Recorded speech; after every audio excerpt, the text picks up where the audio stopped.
ಸಿರಿ ಕನ್ನಡ 6ನೆಯ ತರಗತಿ ಭಾಗ 1. ಇದರಲ್ಲಿರುವ ಪಾಠ 1 ದೊಡ್ಡವರ ದಾರಿ. ಈ ವಿಡಿಯೋ ಇಷ್ಟವಾದಲ್ಲಿ ಲೈಕ್ ಮಾಡಿ, ಶೇರ್ ಮಾಡಿ ಹಾಗೂ ಸಬ್ಸ್ಕ್ರೈಬ್ ಆಗಿ. ಗದ್ಯ ಭಾಗ 1 ದೊಡ್ಡವರ ದಾರಿ. ಬೇಗೋ ರಮೇಶ್. ಪ್ರವೇಶ. ಪ್ರತಿಯೊಬ್ಬರ ಜೀವನದಲ್ಲಿಯೂ ಹಲವಾರು ಮರೆಯಲಾಗದ ಘಟನೆಗಳು ನಡೆಯುತ್ತವೆ. ಅವುಗಳ ಫಲ ಒಮ್ಮೆ ಸಿಹಿ ಮತ್ತೊಮ್ಮೆ ಕಹಿ. ಕೆಲವು ಘಟನೆಗಳು ಇತರರಿಗೆ ಎಷ್ಟೋ ಅನುಭವ, ಜೀವನ ಪಾಠಗಳನ್ನು ಕಲಿಸಿದ್ದಿವೆ. ಅದರಿಂದ ಮನುಷ್ಯ ಎಚ್ಚರವಾದದ್ದೂ ಇದೆ. ದಾರ್ಶನಿಕರ ಜೀವನದಲ್ಲಿ ನಡೆದ ಘಟನೆಗಳು ದಾರಿದೀಪಗಳಾಗಿ ಇತರರಿಗೆ ಬೆಳಕು ನೀಡುತ್ತವೆ. ಅಂಥವರ ಜೀವನದಲ್ಲಿನ ಘಟನೆಗಳನ್ನು ನಮ್ಮ ಜೀವನದ ಬೆಳಕಿನ ಕಿರಣಗಳನ್ನಾಗಿಸಿಕೊಳ್ಳಬೇಕೆಂಬುದು ಇಲ್ಲಿನ ಆಶಯವಾಗಿದೆ. ಡಾಕ್ಟರ್ ರಾಜೇಂದ್ರ ಪ್ರಸಾದ್. ಡಾಕ್ಟರ್ ರಾಜೇಂದ್ರ ಪ್ರಸಾದರು ಭಾರತದ ಪ್ರಥಮ ರಾಷ್ಟ್ರಪತಿಗಳು. ಅತ್ಯಂತ ಉನ್ನತ ಸ್ಥಾನಕ್ಕೇರಿದರೂ ಸರಳ ಜೀವನ ನಡೆಸಿದವರು. ಜನಕ ಮಹಾರಾಜನಂತೆ ಅವರದು ಋಷಿ ಸದೃಶ ಜೀವನ. ಅವರು ಕೋಪವನ್ನು ಹತ್ತಿಕ್ಕಬಲ್ಲವರಾಗಿದ್ದರು. ಬಾಳಿನಲ್ಲಿ ಶಿಸ್ತು, ಸಂಯಮ, ಸಮಯ ಪಾಲನೆ ಇವುಗಳಿಗೆ ಭಾರೀ ಮಹತ್ವ ನೀಡುತ್ತಿದ್ದರು. ತಾವು ಜನರ ಸೇವಕ ಎಂದು ಹೇಳಿಕೊಳ್ಳುತ್ತಿದ್ದರು. ಒಂದು ದಿನ ಕಚೇರಿಯ ಕೆಲಸ ಮುಗಿಸಿ ರಾಜೇಂದ್ರ ಪ್ರಸಾದರು ಮನೆಗೆ ಬಂದಾಗ ಅವರ ಒಂದು ಪುಸ್ತಕದ ಹಲವು ಪುಟಗಳು ಅಲ್ಲಲ್ಲಿ ಚೆಲ್ಲಾಪಿಲ್ಲಿಯಾಗಿ ಹರಿದು ಬಿದ್ದಿರುವುದನ್ನು ನೋಡಿದರು.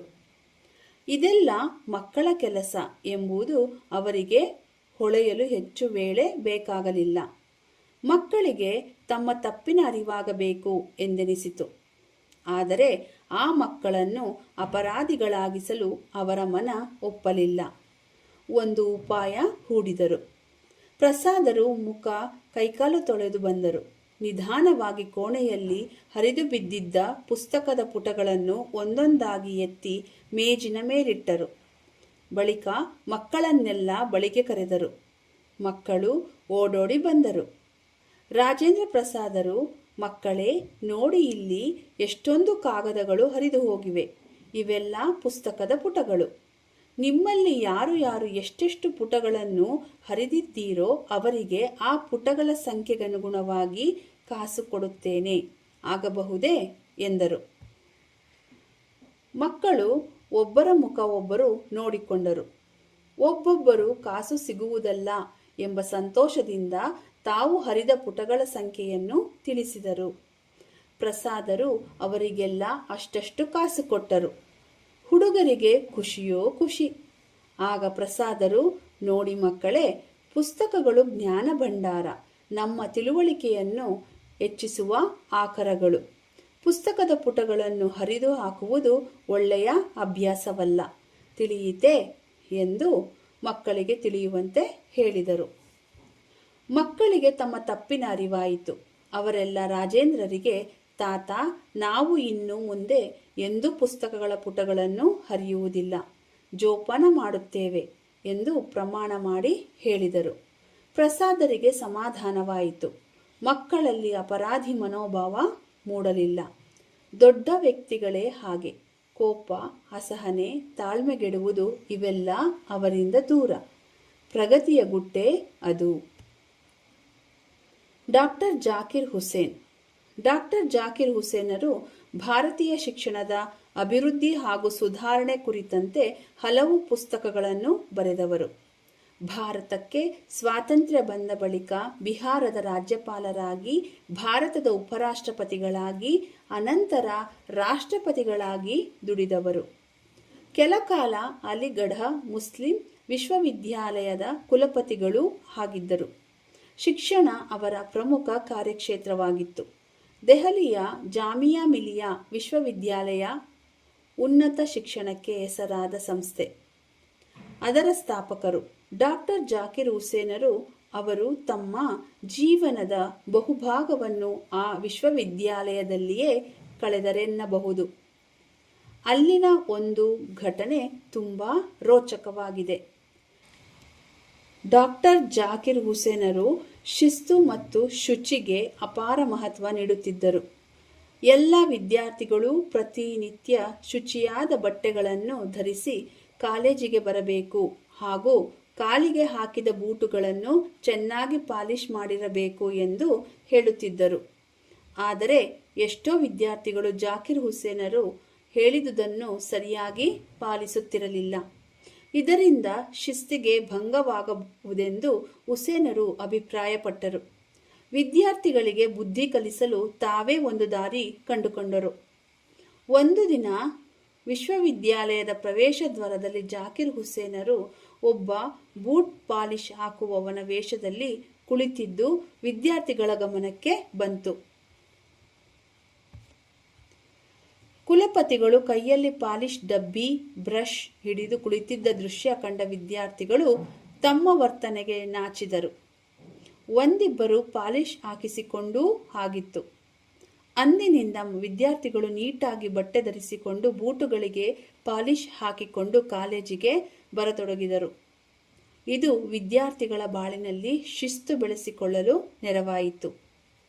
ಶಿಸ್ತು ಮೂಡಿಸಿಕೊಳ್ಳಿ, ಇದು ಜಾಕಿರ್ ಹುಸೇನರ ಆದೇಶವಾಗಿತ್ತು. ಕವಿ ಕೃತಿ ಪರಿಚಯ. ಬೇಗೋ ರಮೇಶ್ ಅವರು 1945 ಆಗಸ್ಟ್ 22ರಂದು ಮೈಸೂರು ಜಿಲ್ಲೆಯ ಕೃಷ್ಣರಾಜನಗರ ತಾಲೂಕಿನ ದೊಡ್ಡ ಹನಸೋಗೆ ಗ್ರಾಮದಲ್ಲಿ ಜನಿಸಿದರು. ತಂದೆ BS ಗೋವಿಂದರಾಜು, ತಾಯಿ ರಾಧಮ್ಮ. ರಮೇಶ್ BE ಪದವೀಧರರಾಗಿ ಕರ್ನಾಟಕ ವಿದ್ಯುತ್ ನಿಗಮದಲ್ಲಿ ಕಾರ್ಯನಿರ್ವಾಹಕ ಅಭಿಯಂತರರಾಗಿ ಸೇವೆ ಸಲ್ಲಿಸಿ ನಿವೃತ್ತರಾಗಿರುವರು. ಪ್ರವೃತ್ತಿಯಿಂದ ಸಾಹಿತಿಗಳಾಗಿರುವ ಇವರು ಉತ್ತಮ ಭಾಷಾಂತರಕಾರರು, ಗಮಕಿಗಳೂ ಆಗಿರುವರು.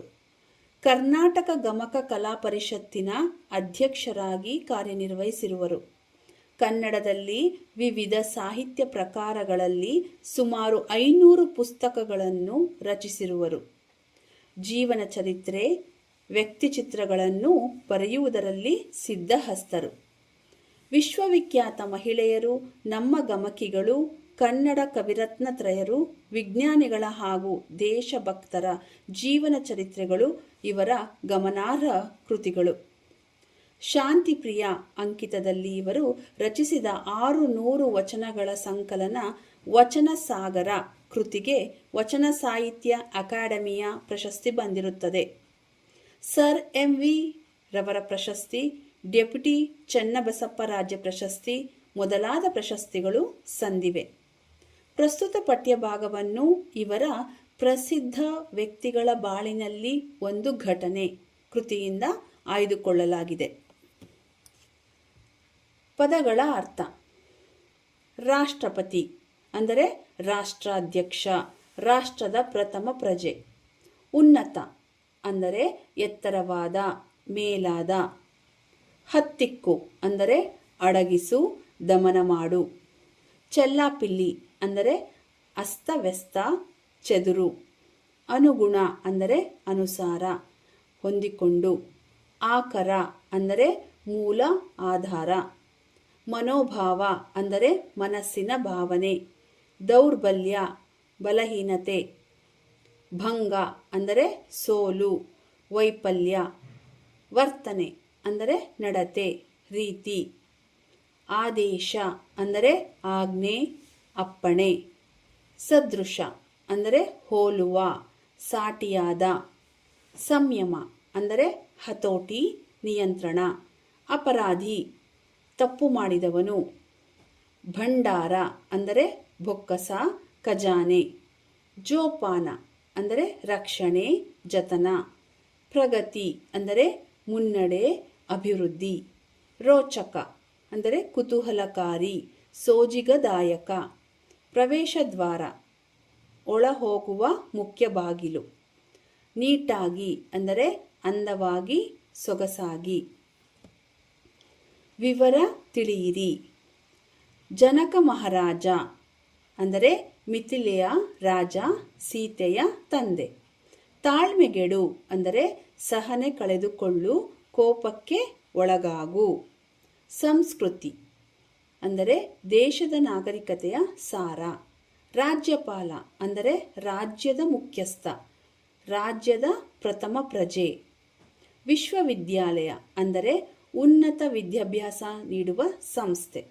ಕುಲಪತಿ ಅಂದರೆ ವಿಶ್ವವಿದ್ಯಾಲಯದ ಮುಖ್ಯಸ್ಥ. ಕಾರ್ಯಕ್ಷೇತ್ರ ಅಂದರೆ ಕಾರ್ಯರಂಗ, ಕೆಲಸ ನಿರ್ವಹಿಸುವ ವಲಯದ ವ್ಯಾಪ್ತಿ. ಪಾಲಿಶ್ ಅಂದರೆ ಹೊಳಪು ಬರುವಂತೆ ಮಾಡುವಿಕೆ.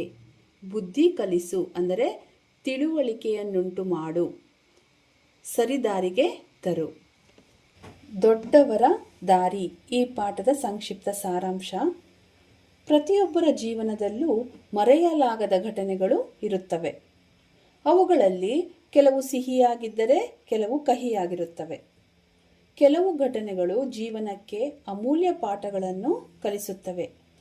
ಮಹನೀಯರ ಜೀವನದಲ್ಲಿ ನಡೆದ ಘಟನೆಗಳು ಇತರರಿಗೆ ಮಾರ್ಗದರ್ಶಕವಾಗುತ್ತವೆ ಎಂಬುದನ್ನು ಈ ಪಾಠ ತಿಳಿಸುತ್ತದೆ. ಮೊದಲ ಉದಾಹರಣೆಯಾಗಿ ಭಾರತದ ಮೊದಲ ರಾಷ್ಟ್ರಪತಿ ಡಾಕ್ಟರ್ ರಾಜೇಂದ್ರ ಪ್ರಸಾದ್ ಅವರ ಜೀವನವನ್ನು ಹೇಳಲಾಗಿದೆ. ಉನ್ನತ ಹುದ್ದೆಯಲ್ಲಿದ್ದರೂ ಅವರು ಸರಳ ಜೀವನ ನಡೆಸುತ್ತಿದ್ದರು. ಕೋಪವನ್ನು ನಿಯಂತ್ರಿಸುವುದು, ಶಿಸ್ತು, ಸಮಯ ಪಾಲನೆ ಮತ್ತು ಆತ್ಮ ಸಂಯಮಕ್ಕೆ ಹೆಚ್ಚಿನ ಮಹತ್ವ ನೀಡುತ್ತಿದ್ದರು. ಒಂದು ದಿನ ಕೆಲವು ಮಕ್ಕಳು ಅವರ ಪುಸ್ತಕದ ಪುಟಗಳನ್ನು ಹರಿದು ಹಾಕಿದ್ರು. ಅವರು ಕೋಪಗೊಳ್ಳದೆ ಹರಿದ ಪ್ರತಿಯೊಂದು ಪುಟಕ್ಕೂ ಹಣ ನೀಡುವುದಾಗಿ ಮಕ್ಕಳಿಗೆ ಹೇಳಿದ್ರು. ಮಕ್ಕಳು ಸಂತೋಷದಿಂದ ಎಷ್ಟು ಪುಟಗಳನ್ನು ಹರಿದಿದ್ದಾರೆಂದು ತಿಳಿಸಿದರು. ಆಗ ಅವರು, ಪುಸ್ತಕಗಳು ಜ್ಞಾನದ ಭಂಡಾರವಾಗಿದ್ದು ಅವುಗಳನ್ನು ಹರಿಯುವುದು ತಪ್ಪು ಎಂದು ತಿಳಿಸಿದರು. ಮಕ್ಕಳು ತಮ್ಮ ತಪ್ಪನ್ನು ಅರಿತು ಮತ್ತೆ ಹಾಗೆ ಮಾಡದಿರಲು ಮಾತು ಕೊಟ್ಟರು. ಈ ಘಟನೆಯು ಮಹನೀಯರ ತಾಳ್ಮೆಯಿಂದ ಸಮಸ್ಯೆಗಳನ್ನು ಪರಿಹರಿಸುತ್ತಾರೆ ಎಂಬುದನ್ನು ತೋರಿಸುತ್ತದೆ. ಎರಡನೇ ಉದಾಹರಣೆಯಾಗಿ ಡಾಕ್ಟರ್ ಜಾಕಿರ್ ಹುಸೇನ್ ಅವರ ಜೀವನವನ್ನು ವಿವರಿಸಲಾಗಿದೆ. ಅವರು ಶಿಕ್ಷಣ ಕ್ಷೇತ್ರದ ಅಭಿವೃದ್ಧಿಗೆ ಮಹತ್ತರ ಕೊಡುಗೆ ನೀಡಿದ್ದರು.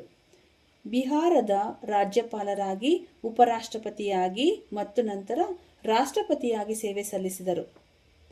ಅವರು ಶಿಸ್ತು ಮತ್ತು ಸ್ವಚ್ಛತೆಗೆ ಹೆಚ್ಚಿನ ಮಹತ್ವ ನೀಡುತ್ತಿದ್ದರು.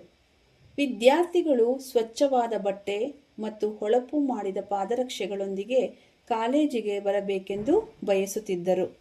ಆದರೆ ವಿದ್ಯಾರ್ಥಿಗಳು ಅದನ್ನು ಪಾಲಿಸದಿದ್ದಾಗ ಒಂದು ದಿನ ವಿಶ್ವವಿದ್ಯಾಲಯದ ಪ್ರವೇಶ ದ್ವಾರದಲ್ಲಿ ತಾವೇ ಚಪ್ಪಲಿ ಪಾಲಿಶ್ ಮಾಡುವವರಂತೆ ಕುಳಿತು ವಿದ್ಯಾರ್ಥಿಗಳ ಪಾದರಕ್ಷೆಗಳನ್ನು ಹೊಳಪು ಮಾಡಿದರು. ಇದನ್ನು ಕಂಡ ವಿದ್ಯಾರ್ಥಿಗಳಿಗೆ ನಾಚಿಕೆ ಉಂಟಾಯಿತು. ಆ ದಿನದಿಂದ ಅವರು ಸ್ವಚ್ಛವಾಗಿ ಮತ್ತು ಶಿಸ್ತಿನಿಂದ ಕಾಲೇಜಿಗೆ ಬರಲು ಆರಂಭಿಸಿದರು. ಈ ಪಾಠವು ತಾಳ್ಮೆ, ಶಿಸ್ತು, ಸ್ವಚ್ಛತೆ ಮತ್ತು ಉತ್ತಮ ನಡವಳಿಕೆಯ ಮಹತ್ವವನ್ನು ತಿಳಿಸುತ್ತದೆ. ಮಹನೀಯರ ಜೀವನದ ಘಟನೆಗಳು ನಮಗೆ ಆದರ್ಶವಾಗಿವೆ.